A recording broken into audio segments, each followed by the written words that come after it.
Bom dia, amigos, a todos os presentes, encarnados e desencarnados também, porque nós somos informados que para cada encarnado aqui presente, nós temos 3 a 4 ou 5 desencarnados. Aqui é um grande encontro entre as duas dimensões.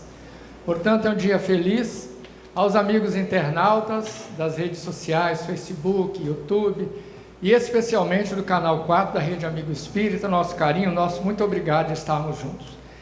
É exatamente essa, né, Silvia, a proposta, de nós trabalharmos essa questão, porque, por incrível que pareça, para muitos de nós, ocidentais, e especialmente nós notamos que em várias casas, quando nós somos convidados a falar sobre o tema, mesmo entre os espíritas, existe ainda certa dificuldade de falar no assunto.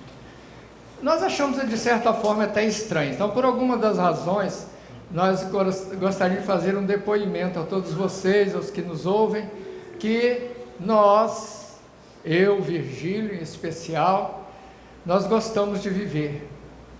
Vamos adiar o máximo possível a nossa volta para casa no mundo espiritual, saibam disso. Mas nós gostamos de falar sobre o assunto, inclusive para amenizar um pouco o tema, que nos parece, como o Silvio falou, um tanto quanto pesado, para algum sinistro. Até usamos uma camisa bem discreta, como vocês vejam, bem alegre, que é para exatamente nós transparecermos a nossa alegria de viver. De modo que nós vamos hoje falar sobre um tabu. É um verdadeiro tabu entre todas as culturas, entre todos os tempos. E a nossa proposta, se ao final nós conseguirmos tirar de alguns de vocês, como aconteceu conosco, aquela pecha terrível, dolorosa, em relação ao fenômeno da morte, nós ficaremos felizes. Se um de vocês, aqui presente, conseguirem trabalhar essa dificuldade. O que é o curioso de tudo é que, aceitando ou não a reencarnação, sendo espírita ou não, nós vamos reencarnar da mesma forma. Então, em consequência, já que estivemos, reencarnamos e desencarnamos inúmeras vezes. Mas é misterioso o processo. Por que, a despeito disso tudo, já termos vivenciados esse fenômeno, que é um fenômeno tão natural, ou deveria ser, tão natural como o ato de nascer, de crescer, de ter filhos, mas, no entanto, nos assusta e, de maneira geral, no mundo ocidental, nós não gostamos de falar sobre isso. Eu lembro que em determinada casa espírita, um companheiro já antigo na tarefa, ele, após nós falarmos sobre o assunto, ele, de certa forma, nos repreendeu, dizendo o seguinte, olha o argumento dele: mas com tanta coisa boa para você falar sobre a vida, você vem falar de morte? Então nós percebemos nessa afirmativa dele a dificuldade interior que ele tem, a despeito de ter um conhecimento libertador. Aqui no início foi lido uma mensagem falando o quanto o conhecimento nos felicita a caminhada, abre os nossos horizontes, a nossa mente, e isso é verdade.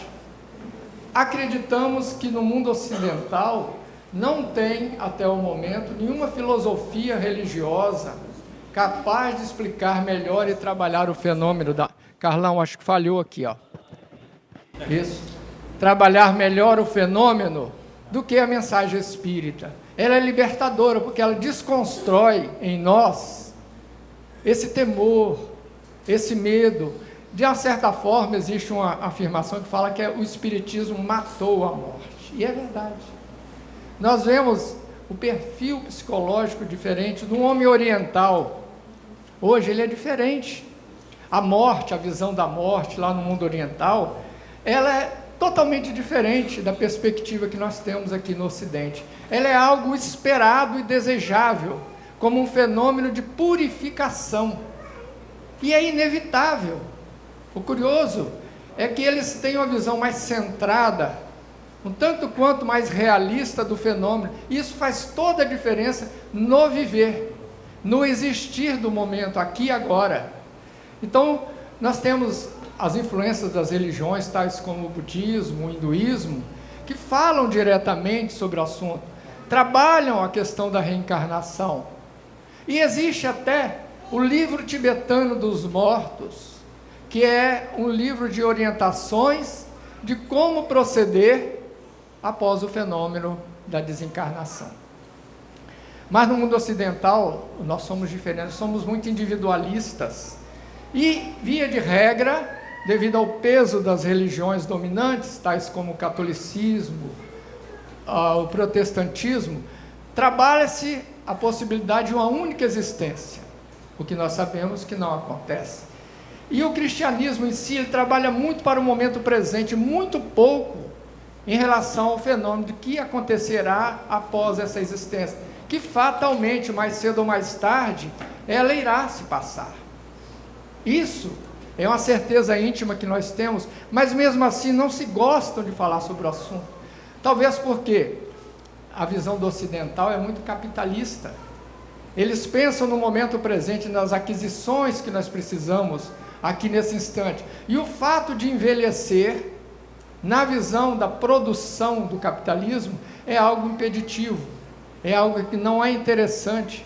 Então, nós vamos encontrar, se analisarmos com frieza, muitas razões para o porquê do fenômeno consciente e inconsciente nos afligir muito, inclusive espíritas.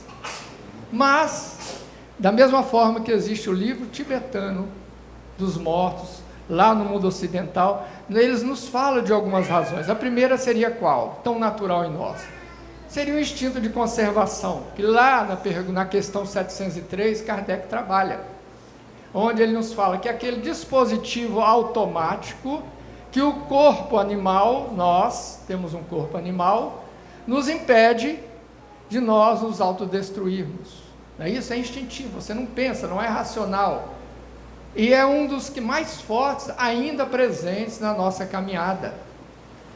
E lá, isso é tão forte em nós, que eu não vou me furtar de uma anedota alguns anos atrás que eu ouvi e gostaria de compartilhar com vocês. Dizem que numa grande empresa multinacional, 3 candidatos estavam preparados para participar de uma dinâmica para serem observados para quem seria contratado. O primeiro, foi feita a pergunta para os 3.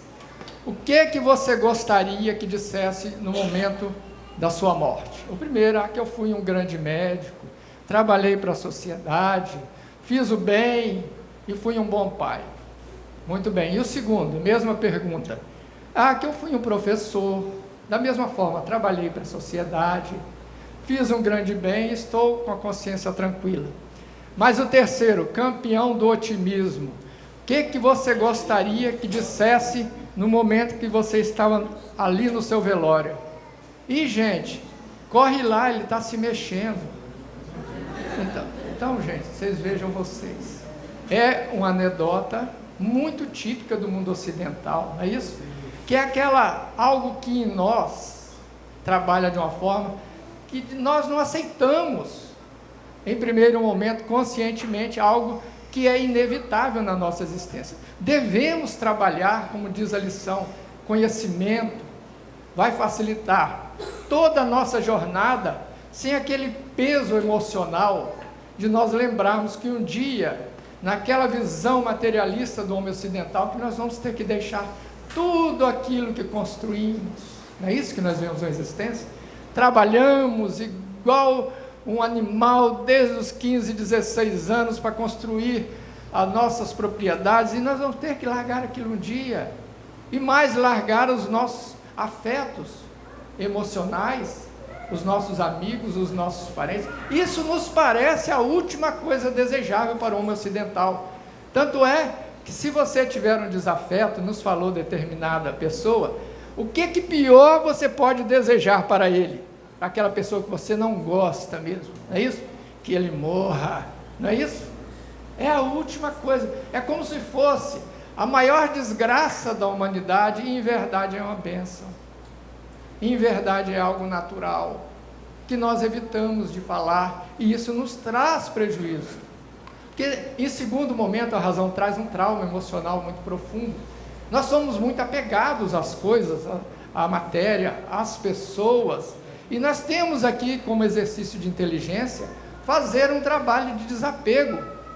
De desapego não é nós desvalorizarmos o dinheiro, ele é algo útil para nós precisamos, os nossos bens materiais, isso é legítimo, é necessário, as pessoas, mas o grande problema é quando nós nos apegamos demais à conta, nós ficamos presos às nossas posses e aquisições, e não raro ficamos presos na dependência emocional muito profunda, até mesmo patológico, às pessoas que nos cercam, aos nossos filhos, à nossa esposa, ao nosso marido, é no sentido de posse.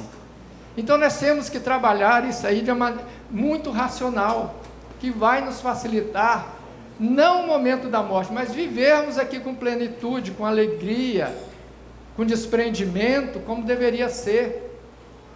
E talvez uma das razões mais fortes é o medo do desconhecido. Raros de nós, tenha aquela felicidade e o privilégio de ter contato com os ensinamentos da doutrina espírita. As religiões tradicionais, elas falam tudo de uma maneira muito vaga, muito imprecisa, acreditam na imortalidade do ser, sabem que a alma vai preexistir ao fenômeno da morte, mas eles não conseguem nos explicar em detalhes ricos, reais, como a doutrina espírita fala na sua literatura abundante, especialmente após os trabalhos de André Luiz, que nos falando sobre o que é o mundo espiritual. Então está ao nosso alcance perfeitamente para nós, que estamos nos compromissados com a busca da verdade e da própria autorrealização e construção de uma personalidade aqui encarnada, mais serena, mais equilibrada, porque tem uma visão panorâmica do antes, do agora e do depois. Isso faz toda a diferença, meus amigos. Agora, é um fato imutável, nós vamos morrer. Isso é líquido e certo. Se isso ainda nos incomoda, nós não podemos alegar que o fato não existe. Ele existirá, é um processo natural. Mas o que vai mudar? Se nós mudarmos a nossa perspectiva, a nossa visão em relação a este fato fatal na nossa existência. E existem muitos esforços hoje na sociedade, já de longa data. Existem algumas certas ordens religiosas, católicas, em que os monges nos conventos, ao cruzarem um pelo outro nos corredores, eles fazem uma saudação que nos parece sinistra.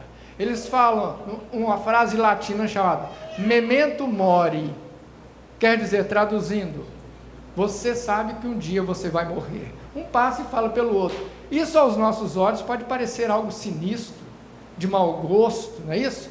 Mas na verdade é um exercício espiritual gradual e diário de aceitação do fenômeno que vai chegar para nós um dia.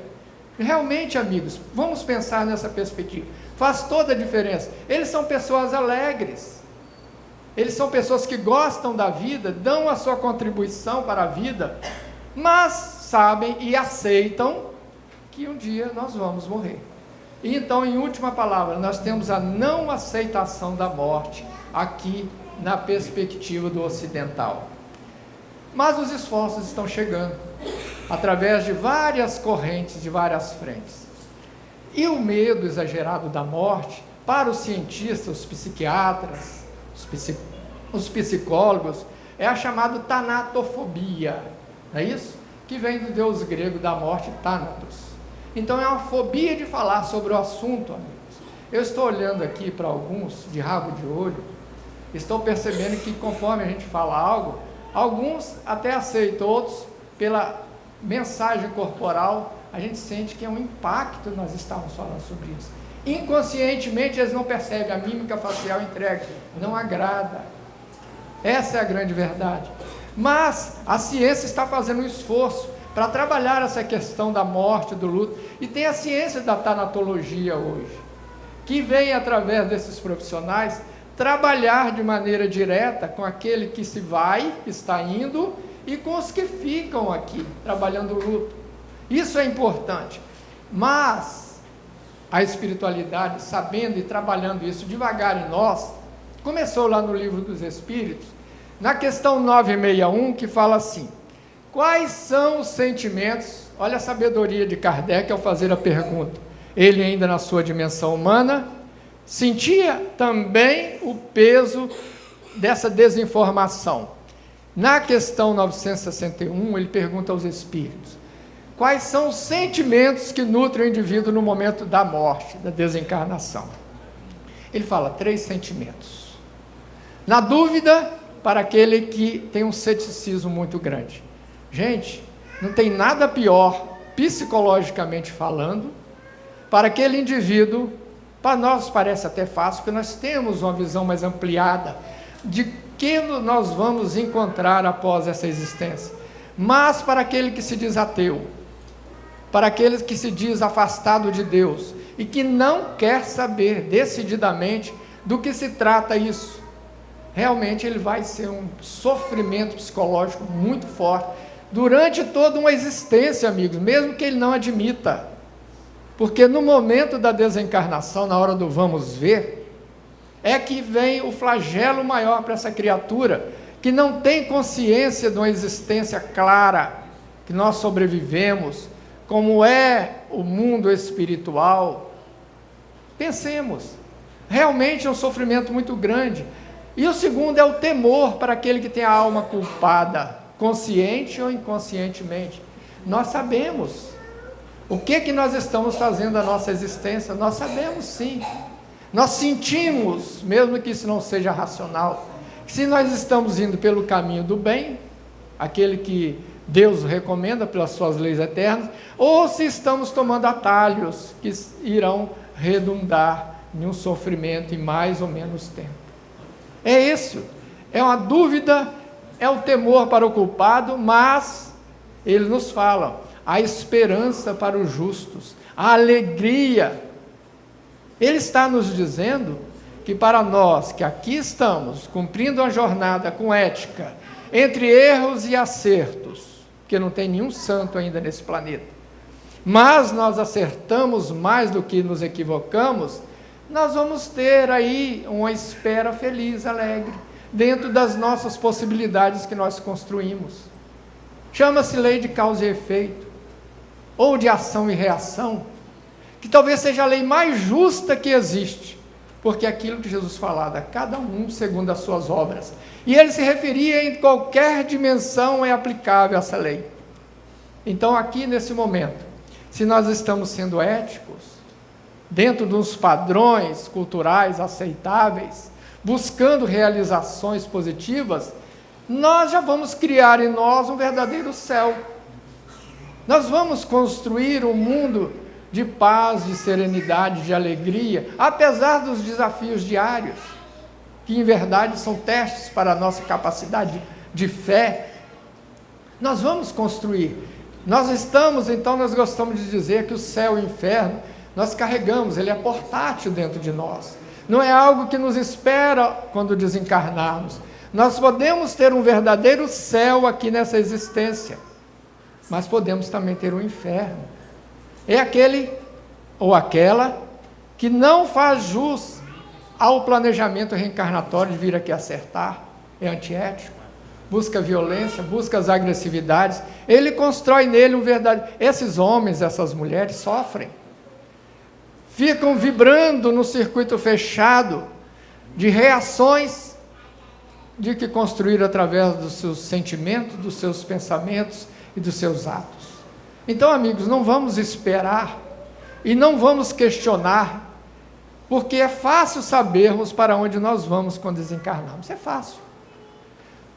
Para onde nós vamos? Faça seu teste, senso crítico, sua avaliação pessoal. Para onde você vai? Se você está aqui fazendo uma vida construtiva, ao desencarnar você vai encontrar algo semelhante ao que você tem aqui. Se você é feliz aqui, você será feliz lá. Se você é infeliz aqui, será infeliz lá. Então, tal morte, tal vida, não é assim que nos fala a filosofia antiga? E é a grande verdade. É muito simples de entendermos isso. E mais, caminhando na questão 154 do Livro dos Espíritos, Kardec fala: é dolorosa a separação do momento da morte da alma do corpo? Olha que pergunta, né, gente? Que isso a maioria de nós temos medo. Gente, eu vou sentir muita dor. Como é que é isso? Ele fala que não. Que em verdade o espírito ou a alma, no momento da desencarnação, ele não tem sofrimento nenhum. É como se fosse um momento de turbilhonamento mental, em que o indivíduo, dependendo dos seus merecimentos, de conformidade com os atos que teve aqui, ele terá uma morte serena, tranquila, sem dor. Nos parece às vezes que existe sofrimento naquele que está desencarnando, mas em verdade sofrimento físico não. O grande problema é o sofrimento moral. Essa é a questão que trabalhamos. E na pergunta, na questão 339, para finalizar o Livro dos Espíritos, no momento de encarnar, olhem bem, ele está fazendo uma pergunta ao contrário. No momento de encarnação, no momento que você está vindo ao mundo, ele é pior ou melhor que o momento da desencarnação? Os Espíritos, de uma maneira muito clara, nos falam: a reencarnação é um processo mais longo, mais demorado e de maior sofrimento. Por quê? É o contrário do que nós pensamos. Porque quando você reencarna, você se aprisiona a um corpo, nos 5 sentidos. Está aqui nesse mundo material. Você está aprisioneiro desse corpo. E quando você desencarna, olha como muda toda a perspectiva. Você se livra, você é tal qual aquela imagem metafórica do pássaro em que se abre a gaiola. Abriu-se a gaiola, ele voa para o infinito. Isso é morte. Morte, então, amigos, é libertação. E não o contrário. Então vamos trabalhar essa certeza que a doutrina nos fala e passar a limpo essa questão. É isso? Fazer dessa jornada algo que Kardec, nós vamos trazer para vocês, gente. Eu não consegui resistir de não trazer isso para vocês. Não consegui, não consigo. Porque existe esforço em todos os sentidos, não é isso? Para amenizar essa questão da morte. E nós achamos um que eu queria compartilhar com vocês, algum de vocês já conhece, que é tipicamente brasileiro. Brasileiro, como diz o meu filho, tinha que ser pesquisado pela NASA, não é isso? Porque ele é cheio de improvisações, para todo momento ele tem uma boa piada. E não será dessa vez. Então nós achamos algum tempo atrás, nós gostaríamos de compartilhar, e espero que essa visão bem brasileira, bem humorada, possa contribuir para nós sairmos daqui um tanto quanto menos pesado em relação a essa questão da morte. Aumenta o som aí, Carlão, maestro, faz favor. Você que está em casa sabe que perder um ente querido não é fácil. Agora imagina se este ente querido for você. Como é que fica? Sua família precisa estar preparada. Não é verdade? Dá uma olhada nesse lugar. Cemitério Jardim da Eternidade. São 80 mil metros quadrados de área. Eu vou repetir. 80 mil metros com viveiro de pássaros, lago, capela ecumênica. Um espetáculo. Você nunca viu nada igual. E agora, a melhor parte. Meninas, por favor, o preço. Você que está em casa deve estar se perguntando. Tá, mas quanto custa tudo isso? 40 mil? Não. 30 mil? Também não. Só 8 mil reais. Isso mesmo. 8 mil jazinho. Tá muito barato, hein? E as 10 primeiras pessoas que chegarem agora ganham uma lápide personalizada. Isso mesmo, essa aqui é do seu Joacir, mas ela pode ser sua. A hora é agora. Cemitério Jardim da Eternidade. Vem pra cá. Realmente fascinante. Como eles conseguem trabalhar um tema denso com um bom humor inigualável. Isso, gente, inconscientemente faz a diferença em nós. É essa a proposta. Nós não estamos aqui querendo que ninguém ache graça no momento da morte. Não é isso. Mas é amenizar essa visão tão dolorosa daquela foice horrorosa. Não é isso? O homem ocidental vê a morte, o símbolo da morte, curiosamente, é aquela figura vestida de negro, não é isso? Horrorosa, com aquela foice ceifadora, que vem nos buscar de maneira inesperada e não desejável. É isso. Mas as coisas mudam. no livro de 1932, Parnaso de Além-Túmulo, a primeira obra de Chico, dentre vários poetas que ali estavam, nós pensamos uma frase, uma pequena poesia de Castro Alves. Castro Alves desencarnou muito novo, 20 e poucos anos. Era um materialista, um filósofo, bom vivant, que vivia a vida. Não tinha conhecimento nenhum, não trabalhou essa questão nele. Mas ao desencarnar, veio e trouxe uma bela mensagem poética, falando assim a Chico Xavier. Olha como as coisas mudam. O poema é sobre a morte, que fala: se quase sempre te pareço que sou aquela foice horrorosa, horrenda, fria, orgulhosa, que despedaça os teus heróis, verás que sou a mão terna, que rasga abismos profundos e mostra bilhões de mundos e mostra bilhões de sóis. Conduz os seres aos céus, à luz da realidade. Sou ave da liberdade que ao lodo da escravidão venho arrancar os espíritos e conduzi-los às alturas. Dou corpos às sepulturas, dou almas para a amplidão. A morte é renovação, tudo em teu seio revive. Esparta, Tebas, Nínive, em queda colossal, desencarna na velha Europa. E como acontece às cidades, renova a humanidade no progresso universal. Olha que mensagem bonita. Ele diz tudo, em poucas palavras. Isso é típico do poeta, falando sobre qual foi a impressão que ele teve e qual a visão desse homem das letras sobre um fenômeno que o aterrorizava e já não mais fazia isso. Por quê? Se esclareceu, abriu a mente, abriu o coração para um fenômeno, amigos, tão natural. Então, nesses esforços filosóficos, nós temos um especial. Esse livro é o 4º livro da obra kardeciana, Céu e Inferno, de 1865. É talvez um dos livros menos lidos da codificação. Menos lidos. Não deveria ser assim, porque ele é dividido em 2 partes. Primeiro, ele fala sobre a mitologia do céu e inferno, anjos, tudo aquilo. Mas a segunda parte, em especial, é um tratado de observação. Essas informações que nós vamos passar foram testemunhos reais que espíritos desencarnados, através de médiuns, passaram nos falando sobre como eles se encontram após o fenômeno da morte, como eles estavam, se felizes, se infelizes, se atormentados. Fala dos suicidas. A segunda parte todinha falando sobre o céu e inferno pessoal que encontrou essas pessoas, esses homens, essas mulheres ao desencarnar. E nós vamos ver que tem um elemento comum.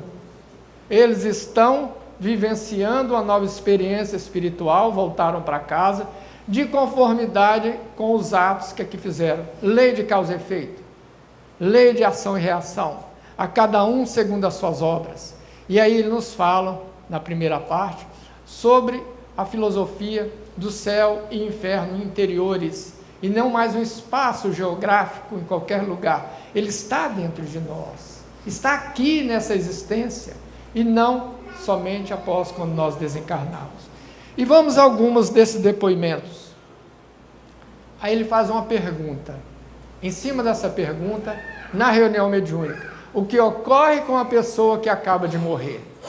Primeiro, há um fenômeno curioso que é comum a todas as mortes, geralmente aquelas por esgotamento das forças físicas, velhice e tudo isso.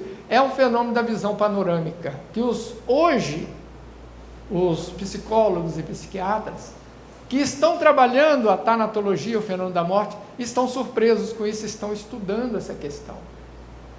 Por quê? Há um relato nas reuniões mediúnicas, e em especial quase todos aqueles, que eles dizem que ocorre um fenômeno muito curioso. No momento que você está desencarnando, no minutos, segundos finais, você repassa toda a sua existência, essa existência, num átimo de tempo.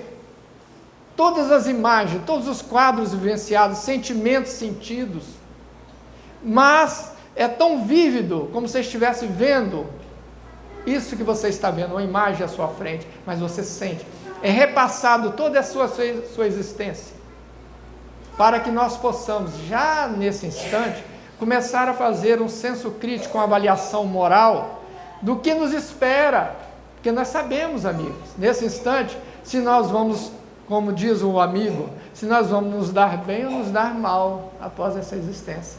Se a coisa vai ficar boa, vai ficar preta para nós do outro lado. Isso vai depender de quem? Unicamente de nós, do que fazemos aqui. Então já não nos compete mais transferir até o fenômeno da morte, da nossa situação após a existência, para quem quer que seja, para Deus, para quem quer que seja. É única e exclusiva responsabilidade nossa, como todos os atos de uma jornada existencial. Todos. Então, olha o depoimento desse indivíduo. Revi como num panorama os acontecimentos de toda... Isso é um depoimento mediúnico real. De toda a minha existência. Vi e ouvi tudo o que fizera, dissera e pensara. Num átimo de tempo. Ele está vendo isso. Revi todos os acontecimentos da minha vida, nos quais me comportara mal. Tinha vontade de retomar todo o passado a fim de purificar os maus dias. Pelo depoimento, esse indivíduo, ele está com a grave dor de consciência, não é isso? Que ele está fazendo uma avaliação mais especial dos acontecimentos negativos da sua existência, que parece que foi a maioria, na somatória, parece que ele está em débito com as leis divinas, por essa afirmação aqui. Então nós vamos fazer também, mais uma vez, eu não resistir, para que fique bem gravada essa questão. O que é a visão panorâmica? Nós encontramos também essas imagens que nós vamos... Gente, isso passa, para que nós possamos ter uma ideia, não é o tempo e espaço humano, é algo que se passa, uma existência de 80 anos e talvez em segundos, em milissegundos, é algo que nós não sabemos ainda como avaliar, que é um outro tempo, é um outro espaço, não é isso? Então vejam vocês, talvez para ter uma ideia de como será.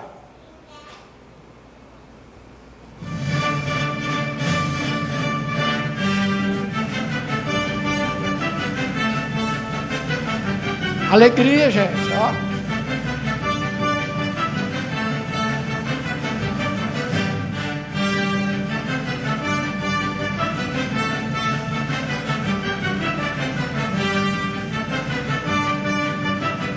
Pronto. É isso aí. Acabou a encarnação. Você reviu tudo, fez uma avaliação moral de uma existência. Isso vai acontecer com todos nós. E é aí, nesse momento, que nós concluímos o que me espera. Mas nós podemos fazer isso aqui, essa revisão moral, já a partir de agora, amigos. Não vamos deixar para aquele último segundo da existência. Não é isso? A reflexão nos conduz a isso. Vamos lembrar aquele que já tem a partir dos 50, como foi a nossa infância, com quem nós nos relacionamos, se magoamos alguém. Nós podemos ainda, né? Jesus não dizia, num senso de sabedoria, se relaciona com aquele enquanto estás ainda a caminho, peça perdão, converse com as pessoas se nós magoamos. Nós podemos fazer isso aqui para amenizar bastante esse momento do nosso depoimento moral, que é muito pessoal, consciencial. Já podemos começar a fazer isso. Não vamos deixar para o último minuto. Se a sairmos daqui temos algum problema com algum familiar, mesmo que você não vá lá e o abrace, como Jesus falava, você não precisa no seu adversário abraçá-lo, não é isso? Mas não desejar mal, já é um bom começo. Você desprende, aprender a perdoar. Isso nós estamos nos preparando para a volta para casa. Isso é inteligente. Isso é fazer bom uso do conhecimento espírita. É isso que os Espíritos nos pedem. Nova consciência, atitudes, aqui e agora.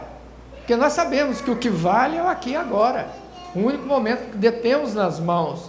Então vamos fazer bom uso dele, para que num futuro que é inexorável, nós possamos estar bem na volta para casa. Não pesar tanto os nossos atos nessa existência.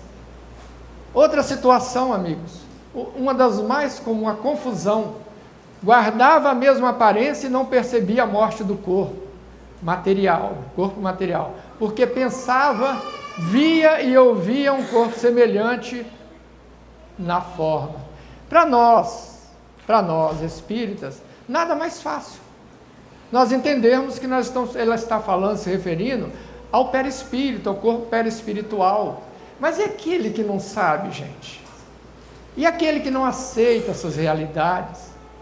É por essa razão que existe, nos fala a espiritualidade, milhões de criaturas. Nós vemos retratado nos filmes, nos livros, estão por aí vagando como zumbis, não sabem sequer que desencarnaram. Quem trabalha em reunião mediúnica como nós percebemos isso toda semana. Eles não têm consciência que desencarnaram e ficam perdidos, caminhando a esmo, perdendo tempo, em sofrimento muito grande. Essa rua aqui, as nossas cidades, estão cheias deles. Por quê?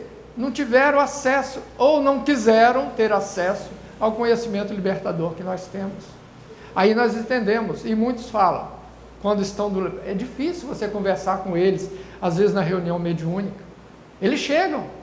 Se você disser para ele não sabe. Se você disser para ele que ele está desencarnado, é capaz de ele desencarnar de novo, de tanto medo, porque ele não sabe. É um paradoxo.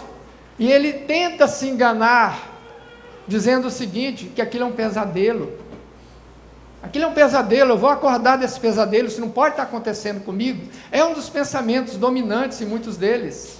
Ou então, por que eu estou vendo esse corpo, se me foi prometido que eu iria dormir até a volta de Jesus, o juízo final? Naquilo que você crê, você carrega com você. Não é isso? Jesus não chegou, então eu não posso levantar. Nós vemos muitos irmãos assim na reunião mediúnica. Eles se aborrecem até quando nós os abordamos através do diálogo, porque foi dito para eles que eles dormiriam até o juízo final. Ou então, por que então nós perguntamos, se você está caminhando, muitos não veem, é porque essas pessoas estão cegas. Eles tentam camuflar psicologicamente explicações. É curioso isso. Acham que quem são esses que estão aqui do seu lado? Eles falam, são demônios, eu estou dormindo. Gente, é doloroso, é patético até nós percebemos tanto sofrimento em criaturas que tentam, por falta de informação, explicações que fogem à realidade e ficam perdendo tempo em sofrimento. Então, amigos, é um trabalho de esclarecimento muito nobre que se faz. Quando essas criaturas, aqui delas, provavelmente, aqui desencarnados, que muitos nos acompanharam, estão aqui. Muitos ficam dentro dos nossos lares, nos acompanham e criam um verdadeiro trabalho de obsessão coletiva. Imagine aquele aturdido como um náufrago, no sobrevivente, em que o navio afundou, ele desorientado de tudo, não sabe onde está, não sabe o que está fazendo, o que deve fazer, e nos acompanham às vezes, estão dentro de um parente recém-desencarnado, um amigo. Vamos orar por ele. Se alguns de vocês tiver essa percepção de um parente ou um amigo recentemente desencarnado, sentir a sua presença, peça em oração, encaminhe para um local de esclarecimento, como uma casa espírita, uma reunião mediúnica, que é o melhor que você pode fazer para ele e para você, para evitar que ele fique dentro da sua casa, trazendo transtornos. Meu espírito teve muito trabalho para se desprender do corpo. Existe essa situação, em que aqueles que são tão apegados aos bens materiais, que eles às vezes ficam ali presos àquilo que eles construíram como tesouro do seu coração, durante a jornada inteira. Eles têm dificuldades. Aquele que é muito ligado aos efeitos do corpo, não aceita a velhice, não aceita as doenças. Esse indivíduo, ele vai ter sérias dificuldades se ele não trabalhar isso. Nós devemos cuidar do nosso corpo. Seria o caso de uma morte súbita, um acidente, por exemplo? Sim, é muito comum a desorientação. Imagina o indivíduo sendo jogado instantaneamente no mundo espiritual, numa dimensão que ele desconhece. Ele fica atordoado, como um náufrago quando o navio afunda, ele não sabe o que fazer. E aí que está o problema. Para ele, até ele se orientar e aceitar orientações, e para nós, aqueles que estão à mercê das suas influências. Então é isso que se trabalha. A espiritualidade tem um carinho muito grande para essa comunidade de espíritos sofredores que desencarnam.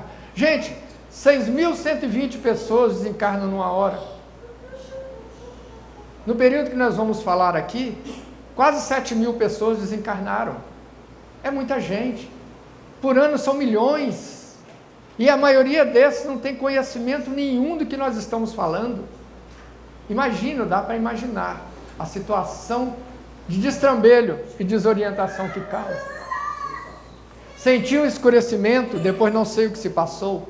Para nós que somos espíritas, se por acaso chegar àquela situação de você estar saindo daquela confusão, nós vamos ter elementos através do conhecimento para nos percebermos que nós desencarnamos. Isso é algo positivo, não é isso? E quantos não têm esse acesso? Despertei sonolento em casa com a esposa a gemer e a gritar por mim. É um dos fatos mais comuns que acontece. Qual é o tesouro do nosso coração maior que nós temos aqui? Talvez um deles seja a família. Para nós, quando desencarnamos, a maioria volta para dentro de casa, é uma tendência natural. Então, se tem alguém ali dentro da casa, que é um sensitivo, um médium, percebe as presenças, ele vai sentir algo daquilo que vitimou aquele indivíduo. Então, gente, são situações corriqueiras. Existe até lá na Ásia, eu vou contar essa também, não resisto também, em determinados países da Ásia, em que, sabendo dessa realidade, mas eles não são espíritas, mas eles têm conhecimento da espiritualidade, o que eles fazem? O indivíduo desencarna, o marido ou a esposa desencarna, e para evitar que isso aqui aconteça, gente, olha que coisa curiosa, que ele volte para dentro de casa, os amigos e os familiares, um grupo de amigos e familiares, pegam o caixão com o defunto e sai correndo pelas ruas da cidade, entra aqui, entra acolá, para desorientar o morto, para ele não saber voltar para casa. Parece brincadeira, não é isso? Mas acontece hoje, está acontecendo hoje em muitas partes do mundo. Convenhamos, pode ser até uma estratégia interessante se pensar, né? Vamos lá. Essa situação, amigos, dolorosa, dolorosíssima, no qual eu confesso para vocês, o que me trouxe para a doutrina espírita foi presenciar o suicídio do meu irmão na minha frente, aos 20 anos de idade. Parece que foi ontem. Tem mais de 30 anos, quase 40 isso, mas parece que foi ontem. Porque é uma experiência muito dolorosa. E aí eu fiquei fazendo perguntas, o que acontece com o suicida? E comecei a ler a literatura espírita, me esclarecer, estamos aí há 40 anos, nos libertando. Por quê? Errei abreviando a vida. A cada 40 segundos alguém suicida no mundo. A cada 45 minutos alguém suicida no Brasil. São mais de 1 milhão por ano. É muita gente desorientada, que existe um pano de fundo disso aí, processos psiquiátricos, psicológicos, desgastes com a vida. Hoje é uma preocupação, inclusive, criar o Setembro Amarelo, não é isso? Que é a prevenção do suicídio a nível internacional. Mas existem instituições valorosas, como a CCV. Desde 1962, você pode ligar no telefone 188 para aquele que está pensando em se matar, para que façam uma conversa, uma abordagem emocional que eles fazem, com voluntários. É uma instituição filantrópica, que está aí há décadas, já fazendo um trabalho de prevenção, nas casas espíritas, durante o atendimento fraterno. Quantas pessoas já foram dissimuladas dessa ideia através da conscientização? Então eu sempre digo, espírita consciente, ele não se suicida. Por quê? Ele tem consciência que não vai adiantar, ao contrário, vai piorar a sua situação e muito. Não é isso? Então, amigos, nós devemos ter um olhar de misericórdia para essas situações, se não raras estão dentro da nossa família, ao nosso amigo do lado, orar por eles, passar informações para eles, dar um ombro amigo para eles nos momentos mais difíceis, porque nós sabemos, e também nós temos que lembrar que dentro da perspectiva espírita, Existe um outro tipo, uma variante de suicídio que é muito comum entre nós e não percebemos. Não é isso? É uma destruição silenciosa, que é aquele chamado suicídio inconsciente. Como André Luiz chegou. Quantos de nós vamos chegar do outro lado, taxados de suicida inconsciente? Por quê? Ele morreu em cima de uma cama, nós vamos questionar, mas cuidamos mal do nosso corpo. Nós nos destruímos de fora para dentro, através dos vícios, bebendo demais, comendo demais, não cuidando do corpo, usando drogas. Nós estamos abreviando a nossa carga de energia vital. Isso é um suicídio inconsciente ou indireto. E existe aquilo, nós nos destruímos, nos implodimos de dentro para fora, através dos nossos sentimentos destrutivos, raiva, ódio, vingança. Aquela pessoa magoada que não perdoa, vai criar nela um câncer. E depois não sabe explicar por quê. Então, amigos, nós temos que estarmos despertos, conscientes do nosso papel aqui, nessa existência, para termos a vivência mais alegre, mais feliz, e isso é perfeitamente possível, desde que apliquemos os conhecimentos. Algo que assusta terrivelmente a comunidade espírita, principalmente. Ele está falando: despertei numa paisagem úmida e escura, formas diabólicas, rostos alvares, expressões animalescas surgiam de quando em quando, agravando-me ao assombro. Nós estamos falando aqui de uma região em que, gente, nós vamos para algum lugar após essa desencarnação, de conformidade com o que fazemos aqui, não é isso? E como é o mundo espiritual? Isso aqui é o temido umbral. Olha como a paisagem, árvores retorcidas, um ar irrespirável, lama, um ar fétido, tudo feio. Isso aqui representa o quê? Isso foi construção de Deus, que nos espera do outro lado, para nós irmos para esse lugar horroroso? Não, isso são construções nossas. Então nós podemos dividir o mundo espiritual imediato a esse que nós vamos quando desencarnar, em 3 partes. O astral denso, que é o chamado umbral dos espíritas, que é esse aqui, o astral médio e o astral superior. O que é um umbral, a palavra, que assusta tanta gente? Nós passamos por um umbral ao entrar na nossa casa espírita. Você passa por um umbral ao entrar na sua casa, ao entrar naquela sala. É aquela parte da porta, não é isso? Aquele pequeno espaço que separa 2 cômodos. E o que é? O porquê que existe um umbral? Por que as pessoas ficam aqui? Geralmente, quem vai para um umbral denso, o mundo espiritual denso, são aquelas pessoas que se encharcaram de sentimentos negativos, odiaram demais, tiveram muito apego à matéria, e todos esses sentimentos que encharcam o indivíduo, o corpo perispiritual fica tão denso, tão encharcado, que ele não consegue passar por aquele portal dimensional para seguir para a parte do mundo espiritual menos denso. Nós ficamos presos, é um momento que o indivíduo fica preso ao próprio jogo de consciência. Esse mundo aqui, exterior, reflete o mundo interior de quem está vivenciando ali. Imagine, gente, uma comunidade de espíritos que desencarnam, vivenciando uma vingança, um ódio tremendo. Deve ser tremendamente horrível de se pensar, desgastante. Então é o que acontece.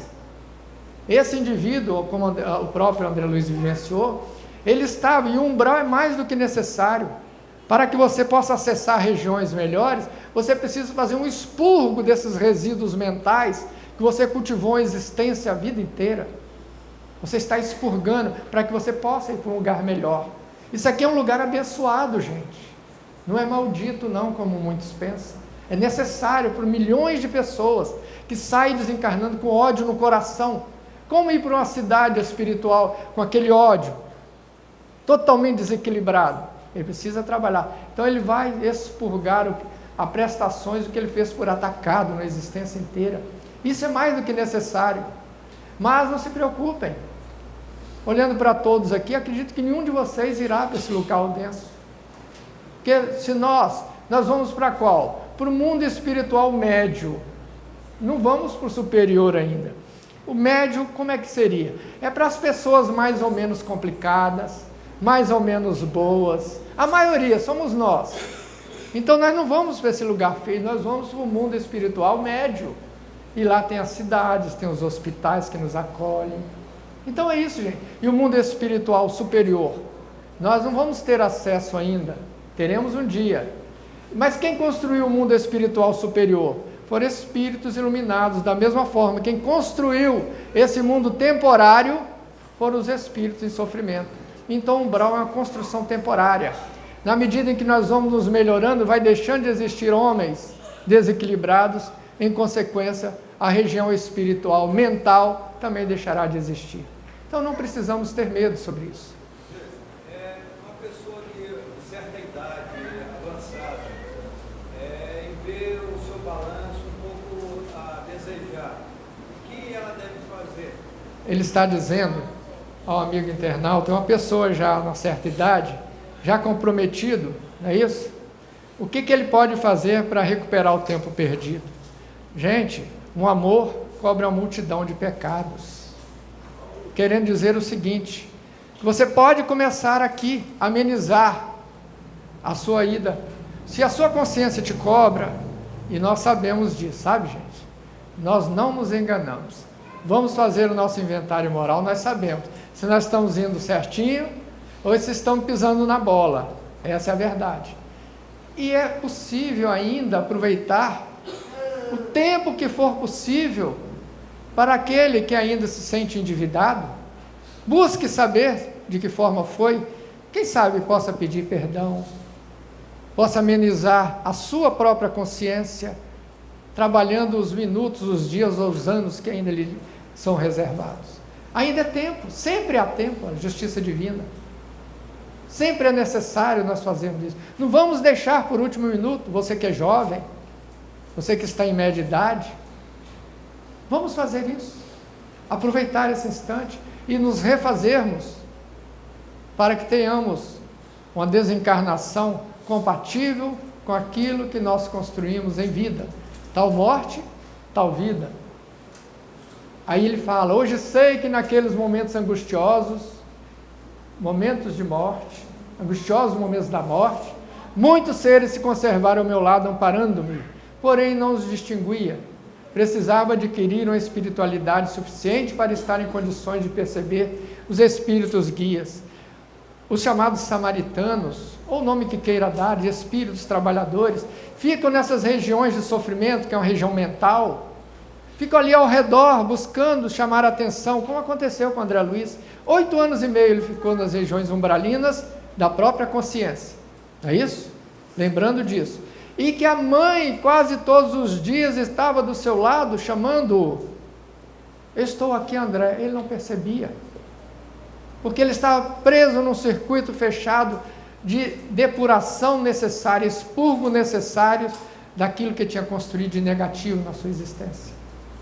Mas no momento em que estava preparado, abriu os olhos, fez uma oração, ele enxergou os samaritanos e foi levado, como conta a história do livro Nosso Lar.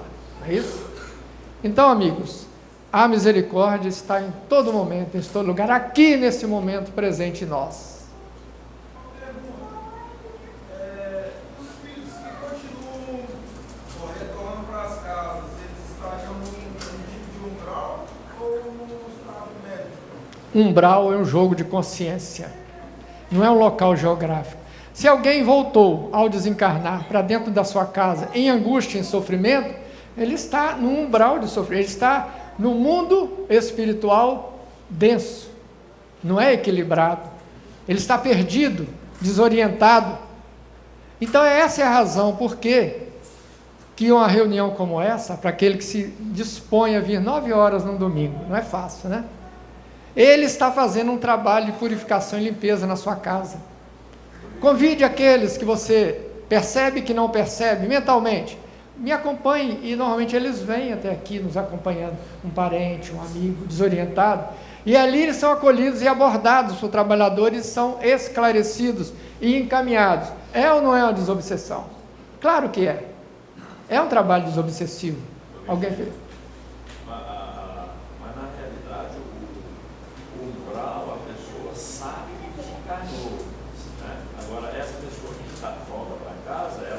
Não, alguns não sabem que desencarnaram no umbral. Alguns não sabem. A maioria que está no umbral, a maioria está imaginando que está tendo um pesadelo pavoroso e que vai acordar daquilo. Ele não aceita, ele tenta se enganar na situação. É um encapsulamento psicológico que ele cria para não sofrer tanto. Muitos que estão ali se imaginam ainda dono das suas propriedades, dono do seu dinheiro. É isso que gera o sofrimento. O não desprendimento dessa última existência, o não desapego, isso é que gera o sofrimento. Isso é que é sofrimento de umbral, que é um jogo mental, não é um local definido. Não é isso, amigos? Agora, vamos falar do lado melhor, finalizando. A gente tem que falamos de coisas tristes, que são muito próximas de nós. Não é para assustar ninguém, é a realidade que os livros, a literatura e nas reuniões mediúnicas, e no dia a dia que nós presenciamos, isso para nós é muito instrutivo, nós nos espelharmos nesse sofrimento para não fazermos igual, porque o que nos espera, nós já sabemos.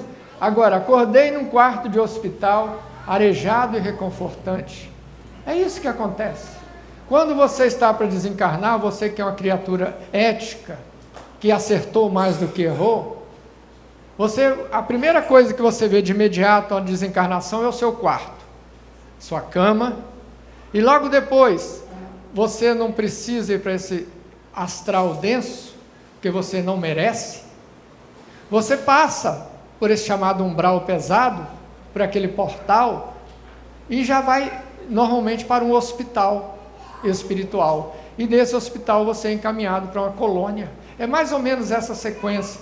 Então essa criatura aqui, olha, que é o caso, esperamos de todos vocês que estejam aqui. Acordei num quarto de hospital arejado e reconfortante. Está recuperando aquele sono, daquela agitação, perturbação, que é mais ou menos longa da morte, da desencarnação, não é isso?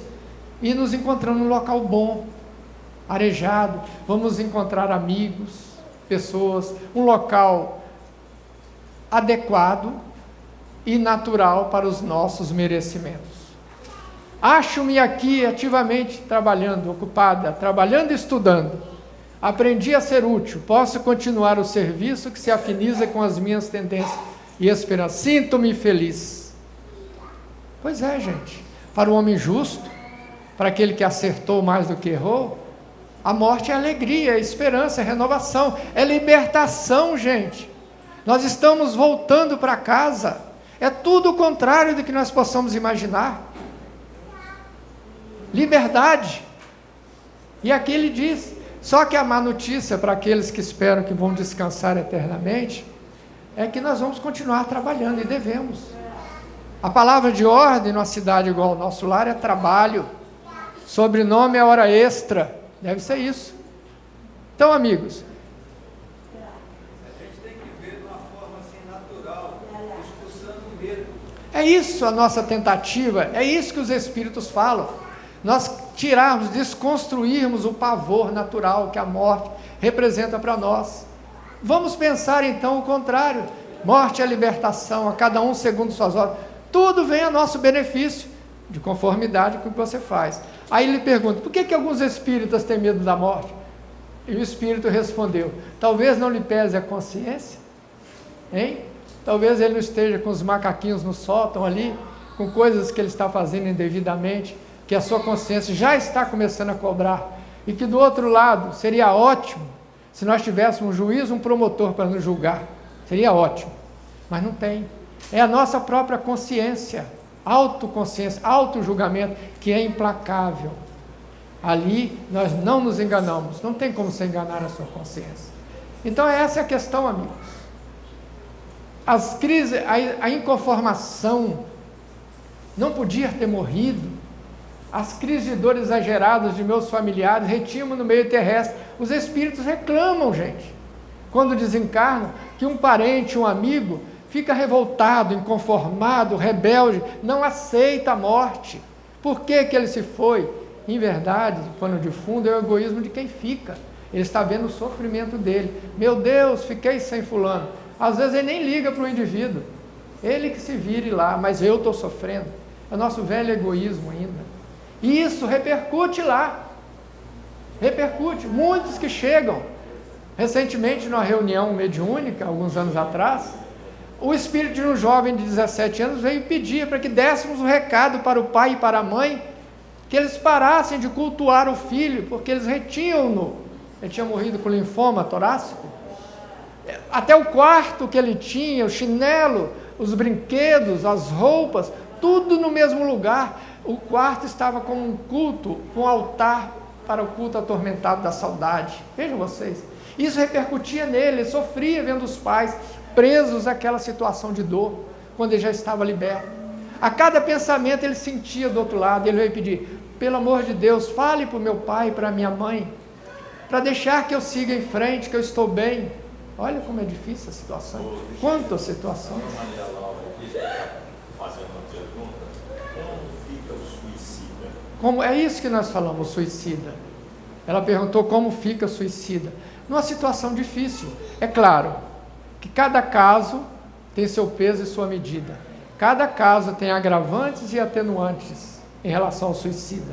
Nada é definitivo no comportamento humano, né, amigos? Porque nós temos o livre escolha, livre arbítrio.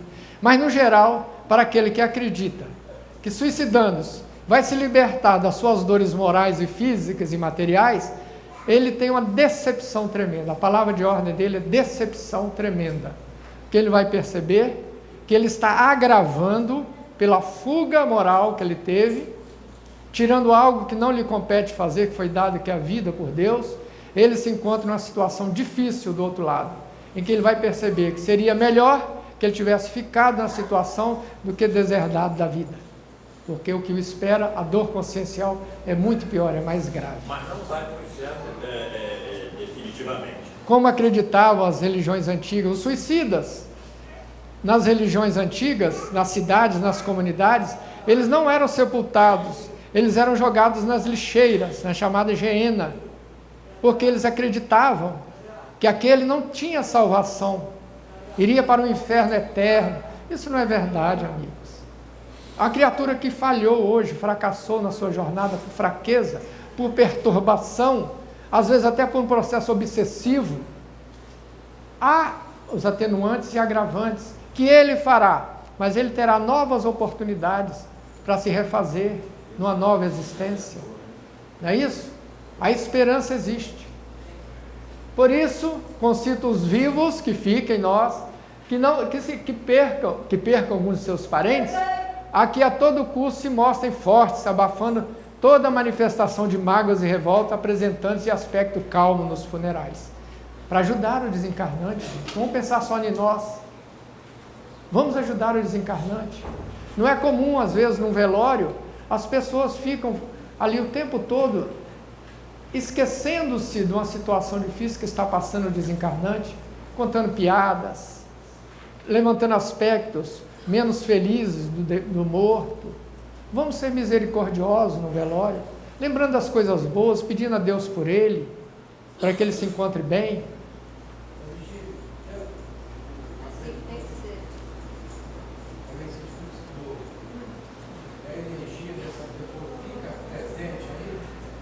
Ele está perguntando se uma pessoa que suicida, a energia fica presente.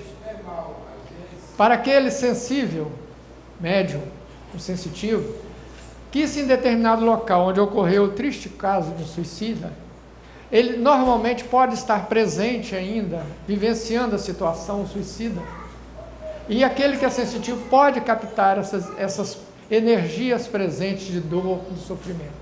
Pode-se. Né? Finalizando, amigos, para todos esses casos em que eles foram comprometidos, prece, oração.